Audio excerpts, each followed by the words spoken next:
अंडादानी की रसोली, उसका हल ऑपरेशन नहीं है। बहुत सारे लोग जो हैं हमारे वो समझते हैं कि अंडादानी में रसोली हमारे डॉक्टर ने बता दी है तो इसका हल ऑपरेशन ही है। डिफरेंट तरह की सिस्ट होती हैं, डिफरेंट तरीके से उसको ट्रीट किया जाता है। इसके बारे में आपकी इंफॉर्मेशन चाहिए तो आप मेरी इस वीडियो को आखिर तक देखें ताकि आपको इसके बारे में सही नॉलेज मिल सके। मरहम YouTube चैनल को सब्सक्राइब करें और बेल के आइकन पर क्लिक करें।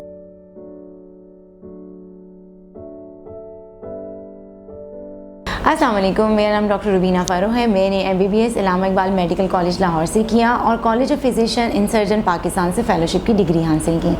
मैं पिछले 13 साल से गायनी के शोबे से वाबस्ता हूँ। करंटली मैं लाहौर जनरल हॉस्पिटल में as a consultant obstetrician and gynaecologist अपनी खिदमत सर अंजाम दे रही हूँ।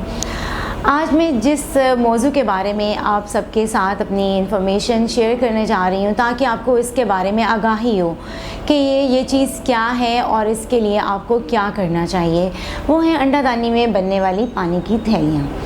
अंडादानी में पानी की थैलियाँ जो है वो अल्ट्रासाउंड से हमें पता चलती हैं। सम टाइम पेशेंट किसी और मसले के लिए अपना अल्ट्रासाउंड करवाने जाते हैं और उनको पता चलता है कि उनकी अंडादानी में रसोली बनी हुई है या थैली बनी हुई है, या उनको नीचे वाले हिस्से, पेट के नीचे वाले हिस्से में दर्द का हो जाना, माहवारी के दिनों में दर्द का होना, माहवारी के मसाइल का होना, या शादी के बाद प्रेगनेंसी का ना होना, और इवन जब माहवारी बंद हो जाती है उसके बाद पेट का फूलना, वज़न का कम होना, या कोई डिफरेंट वजूहात की बिना पर जब उनकी मुआयना किया जाता है, उनको इन्वेस्टिगेट किया जाता है तो पता चलता है कि उनकी अंडादानी में थैली या रसोली बनी हुई है।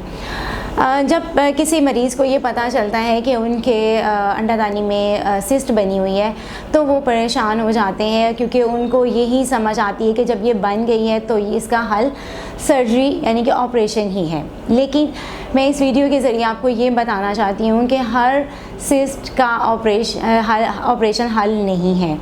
हमारे सोसाइटी में, हमारे लो एरियाज़ में जहाँ बहुत सारे लोग जो हैं वो इन सिस्ट को निकाल देते हैं सर्जरी करके, जो कि गलत करते हैं, क्योंकि हर सिस्ट को एक इवैल्यूएशन चाहिए होती है, डिफरेंट तरह की होती है और डिफरेंट तरह की प्रेजेंटेशन होती है, एज के लिहाज से भी, उन पेशेंट के सिम्टम्स के लिहाज से भी, और पेशेंट की और उसकी सिस्ट की अपनी नेचर के लिहाज से भी।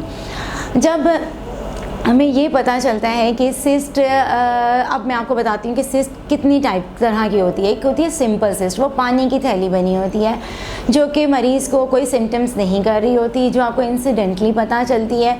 उसके लिए आपको कुछ भी करने की ज़रूरत नहीं है। अगर उसका साइज़ 5 सेंटीमीटर या 5 से 8 सेंटीमीटर के बीच में है तो इस सिस्ट को सिर्फ 3-3 महीने के इंटरवल से आप अपना अल्ट्रासाउंड के थ्रू इसको एवेल्यूएट करते रहते हैं और फॉलो करते रहते हैं कि इसका साइज़ बढ़ तो नहीं रहा। सेकेंडली ये, और कभी कभार ये जो सिस्ट होती है वो ख़ुद से भी रिज़ॉल्व हो जाती है, और अगर ये ना हो तो इसको अल्ट्रासाउंड गाइडेड एस्पिरेट भी किया जाता है। दूसरी तरह की सिस्ट जो होती है वो होती है कॉम्प्लेक्स सिस्ट या एंडोमेट्रियोटिक सिस्ट, चॉकलेट सिस्ट जिसे कहा जाता है। ये सिस्ट जो होती है वो इसमें चॉकलेट की तरह का मवाद बन जाता है जो कि मरीज़ को माहवारी के दिनों में पेन का वजह बनती है, आपस के रिलेशन के दौरान पेन बनता है और बांझपन की वजह बन सकती है। अब इस सिस्ट को भी जो मैनेज करना होता है, जो ट्रीट करना होता है, वो अकॉर्डिंग टू पेशेंट करना होता है।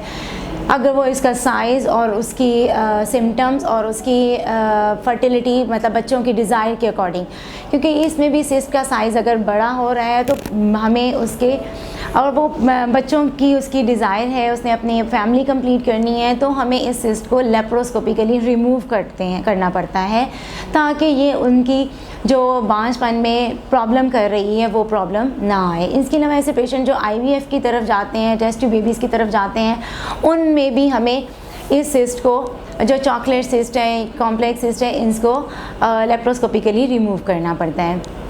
कुछ ऐसे सिस्ट होती हैं जिनमें, और ये सिस्ट जो होती हैं बग़ैर जड़ों वाली होती हैं, जो ख़वातीन माहवारी बंद होने के बाद हमारे पास प्रेजेंट करती हैं, जो आती हैं पेट उनका फूल जाता है, उनको अंडादानी में रसोली बताई गई होती है, फिर जब उनका वर्कअप किया जाता है तो उनमें जड़ों वाली रसोली होने के चांसेस होते हैं। उनकी ट्रीटमेंट सर्जरिकली हमें उसको रिमूव करना पड़ता है, उसकी फिर हिस्टोपैथोलॉजी की रिपोर्ट कराई जाती है, उसके अकॉर्डिंग पेशेंट को अगर कीमोथेरेपी रिक्वायर्ड हो तो फिर हम उसे अगले स्टेप पे रेफ़र कर देते हैं। सो इन सिस्ट को हमने ज़रूरी है कि हर सिस्ट एक जैसी नहीं है। मेरा आपको मैसेज देना ये है कि हर सिस्ट एक जैसी नहीं होती, हाँ डिफरेंट टाइप्स की होती है, डिफरेंट तरीके से मैनेज किया जाता है। उसके लिए ज़रूरी है कि आप प्रॉपर अपनी गायनाकोलॉजिस्ट से कंसल्ट करें ताकि वो आपकी डिटेल इवैल्यूएशन करे और आपको आपके अकॉर्डिंग प्रॉपर आपको मैनेजमेंट दे सकें। इन सिस्ट को कुछ सिस्ट ऐसी होती हैं जब एक दफ़ा आप रिमूव कर देते हैं तो उसमें दोबारा बनने के चांसेस भी होते हैं, तो आपको अपनी डॉक्टर से अपना फॉलोअप रखना पड़ता है ताकि आप उस चीज़ को टाइमली पिक करें और टाइमली मैनेज कर सकें। समटाइम्स इस सिस्ट के साथ पेशेंट जो है वो इमरजेंसी में पेशेंट को आना पड़ जाता है, जिसकी और वजूहात होती है। एक सिस्ट या थैली तो पड़ी होती है या रसोली बनी होती है, लेकिन उसमें जब वो जिस पेडिकल के साथ लगी होती है उसके ऊपर उसका ट्विस्ट आ जाता है। ट्विस्ट की वजह से ओवरी की ब्लड सप्लाई रुक जाती है, जो पेशेंट एक्यूट सीवियर पेन के साथ प्रेजेंट करते हैं, और इसका हल सर्जरी है, ऑपरेशन करना पड़ता है इमरजेंसी में ताकि मदर की लाइफ को सेव किया जाए। इस लिहाज से आपने अपनी सिस्ट को, अगर आपके अल्ट्रासाउंड पे या आपको किसी वजह से आपको पता चला है कि आपकी अंडादानी में रसोली बनी हुई है, तो परेशान होने की ज़रूरत नहीं है। आप प्रॉपर चैनल के थ्रू इसको मैनेज करवाएं ताकि आप में कॉम्प्लिकेशंस डेवलप ना हो। उम्मीद करती हूँ कि आपको मेरी ये वीडियो इन्फॉर्मेटिव साबित हुई होगी। आपको इससे मुतालिक या औरतों के किसी भी मसाइल के मुतालिक मेरी रहनुमाई दरकार हो तो आप मरहम के प्लेटफॉर्म के थ्रू मुझसे ऑनलाइन और इन पर्सन रब्ता कर सकती हैं। शुक्रिया।